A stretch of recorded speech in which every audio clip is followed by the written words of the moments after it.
What is going on, guys? It's Rob from Heroes Avenue, and in this video, I wanted to talk about that infamous scene towards the end of the Peacemaker season finale, what it means for the DCEU going forward, because we just got some revelations about Batman and Cyborg and why they weren't in that scene. So with that being said, please do like the video, subscribe to the channel, and I definitely want to have an honest conversation about the state of the DCEU, where we might be going in the future, and what I think about it.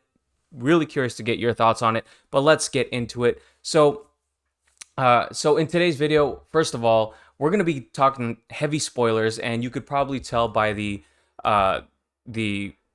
pictures on the right side already that I'm going to be talking about the scene where the Justice League shows up at the end of the Peacemaker season finale. And I say Justice League, but we all know, if you've seen the season finale, that not all of the members have shown up.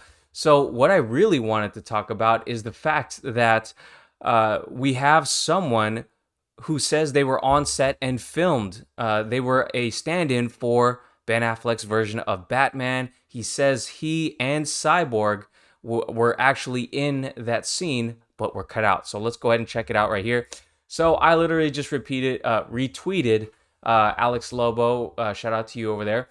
But here's the real person who stood in. It says, after that epic hashtag Peacemakers finale, I can post this. I can finally post this. Sadly, I and Cyborg were cut from the final edit. Why? Only James Gunn and Warner Brothers Entertainment know that. While it's disappointing to be scrubbed out, this was still a blast and a dream come true to wear the suit.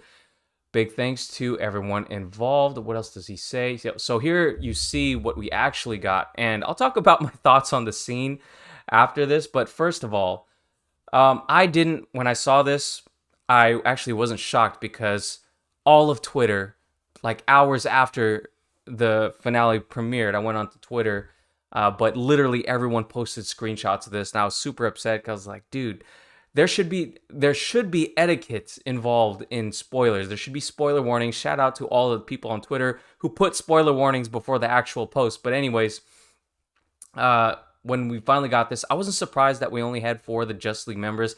I thought it was crazy to even see that we actually got 2 of them involved. And James Gunn shot scenes with Ezra and Jason. Apparently, I think the first draft of the scene was only with Jason. Obviously, there's been a lot of Aquaman jokes throughout the season. I didn't think they were particularly funny at all, but you know, obviously it's a Peacemaker show. It's centered around Peacemaker, so he's going to be making a lot of jokes, of course. And with the Justice League being at the butt end of those jokes, I wasn't too concerned about it. I guess people got their panties in a bunch for the most part, but surprising to me that Ezra was in there too. Apparently Ezra liked James Gunn's kind of comedy and was a big fan and was happy to do the scene.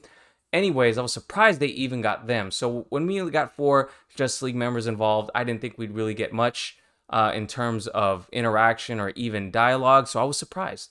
Not every Justice League member has to show up to every event. You know, that's not how it always is in the comics or even the animated series.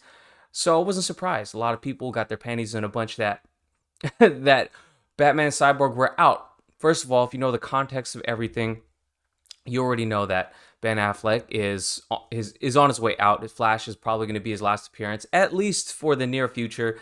And Cyborg, you know, Ray Fisher, shout out to Ray Fisher. He stood his ground in terms of what he thought was right and an apology he thought he deserved. But of course, if you're going to be realistic about things, if you're going to challenge the powers that be, not often are you going to get true justice. You know, it may take some time, maybe a regimen change, but he stood his ground and he got pretty much axed from the future of the DCEU, and that was something that he was very aware of was going to happen. So the fact that people are still so upset or surprised that he was out, I didn't think, you know, I thought you got to be realistic in your head that if he's going to do that, call out the head honchos at Warner Brothers. You know, you got to expect that this is what's going to happen. You know, you can't always expect justice, though you can fight for it for sure. And I hope he does get that apology that he deserves. Anyways, it was going to be Batman in the tactical suit. As you can see, this guy looks kind of like Ben Affleck, a young Ben Affleck, actually.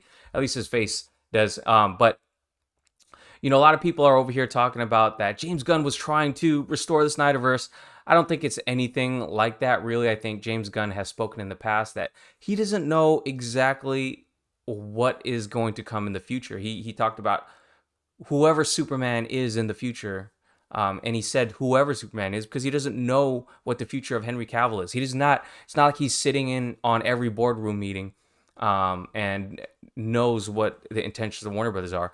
So I don't think he was trying to restore the Snyderverse. I think he was trying to build some continuity for sure. Like this is the Justice League we know, so why not bring him in?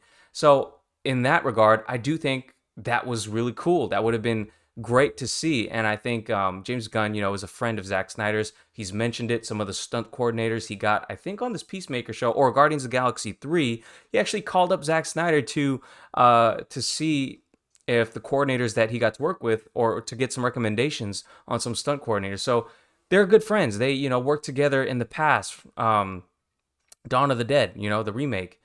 So they're friends, So the fact that he actually did include them is really cool. And James Gunn is a big Justice League and DC Comics fan, so not surprising. Do I think he was trying to restore the Snyderverse and get one up? No. I think in other interviews he said, "Hey, something I wrote in, and for some reason or some good luck that I was getting, they actually greenlit it until it came to the part where I actually shot it, and they saw the final cut, and then they probably made him delete it." But anyways, crazy to see that Warner Brothers actually had them actually cut it out, even though they were just going to be silhouettes at this point. But one person who actually is in there, but we don't know the future of, is Henry Cavill Superman. So if you know that these guys are going to be the pillars of the Justice League going forward, Aquaman, we know Aquaman and the Lost Kingdom's coming out. We got Ezra Miller's The Flash, which is about to change the whole,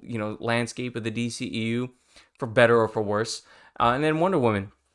We know these guys are going to be the pillars, but also Superman. We know that Warner Brothers announced a new Superman movie without Henry Cavill on his damn birthday. Like, they throw him so much shade towards Superman, but this is obviously Henry Cavill's silhouette here. So maybe, just maybe, that hope for Henry Cavill reprising his role as Superman is going to be something that we get in the future. And at this point, there's a lot of people online who are literally trying to boycott a studio they want to see movies from, but they're trying to boycott. It's really hard. I don't think battles are going to be won in that way, but it's really promising to see the fact that we got Superman in there. And I'm not necessarily cheering on like this is the greatest scene ever. I I was pleasantly surprised when I saw it, but my girlfriend was definitely, not expecting it, and she was like, "Whoa, the Justice League are here." So it was a cool thing for fans to see, and there's still a lot of people complaining. You can't win all the time. There's always going to be someone complaining about something, but I thought this was a cool scene overall, and I thought it was great because, hey, we might get Henry Cavill back. The fact that he's blacked out in his silhouette, but it's his silhouette, gives you a little bit of hope, and maybe, just maybe, that rumored cameo of him in The Flash is more than just him on a TV screen like Grace Randolph has mentioned. Maybe it's an actual true cameo. But we're going to just have to wait a little bit longer to know about that. But anyways, one of the things I wanted to talk about going forward is this whole situation with the finale and how they treated the Justice League, and Peacemaker's just been it's been widely received positively for the most part. But then there's that loud vocal community of fans who are just like an echo chamber on Twitter that just constantly talk bad about anything that's not Snyder. Keep it real. That's the case. Don't get me wrong. I'm a huge fan of Zack Snyder, but hey, at the same time, he's busy at Netflix doing his thing, making the real Snyderverse over there. So I'm gonna take what we get and judge it accordingly.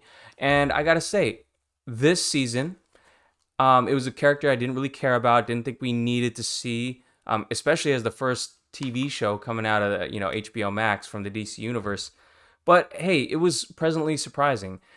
It was filled with James Gunn type humor, and even more, even it's like James Gunn Unleashed. Like, he really just went in on this the back and forth extended banter. the childish banter in a lot of the cases, the fart jokes and everything. And a lot of it didn't land with me. But what did kind of stick out was the growth of this Peacemaker character.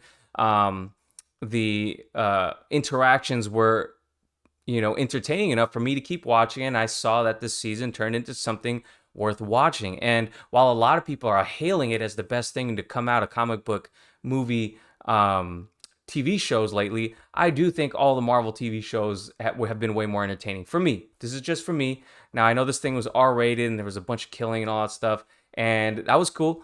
And I just didn't think the comedy landed at all. There were some real funny belly laugh moments, like the moment where Steve Aggie's character kind of broke his leg out of nowhere. I thought that stuff was super funny, but a lot of the forced banter was not very funny to me. Not forced banter. I was going to say the improv banter, the extended banter, that where the joke should have ended and it kept going. That stuff wasn't really funny to me, but I wanted to see where the show went. And it is cool to live in this DC universe a little bit more. And I know it's not the universe we started with, but it's still the same universe. We're still playing in the same universe with the same Justice League members. But one big thing that came out of this season was the fact that we are going to get a season 2. So this was so successful that we're going to actually get a season 2 of Peacemaker. And whether you like it or not, James Gunn is going to be back, and he's going to be playing with more of our characters. There's rumors that Bane is going to be in the next season. And I hope for the future of this show that we get a little bit less fart jokes. I think, I'm fine with them making fun of the Justice League characters. We even got a Green Arrow reference in this movie or in this TV show. But I think people need to calm down a little bit, because let's just listen in to what James Gunn had to say in terms of Peacemaker and making fun of the Justice League. Here we go. Let's check it out right here. I'm going to play it. Shout out to Jade the Film Junkie. He says, actually, the person who actually posted this says a lot of y'all need to hear this. So let's refresh this, actually. So it's basically James Gunn addressing those jokes.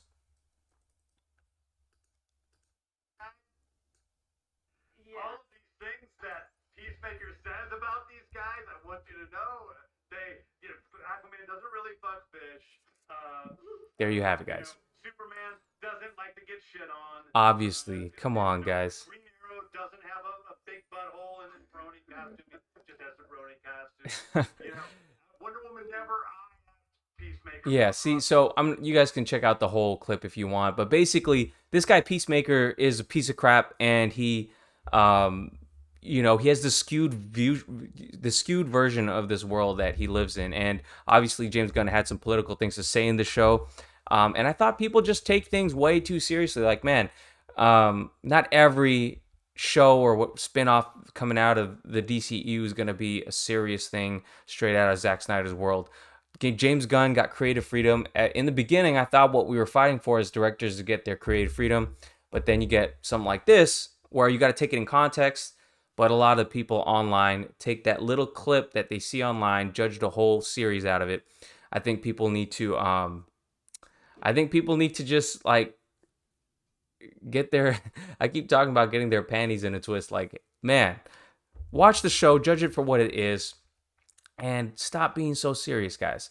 Now, I get it. I would love to see the Snyderverse restored, but there's plenty of room for different filmmakers and directors to add their input into the DC universe. So that's all I had to say in this, an extended rant, an extended talk about Peacemaker. I enjoyed it for the most part. It wasn't the greatest TV show in the world for me.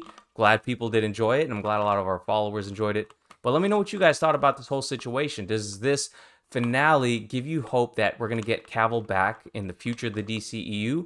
And what do you think about Batman and Cyborg being cut out? Were you surprised at all? Let me know in the comments down below. Thank you guys for watching. Subscribe to the channel. Catch you guys later.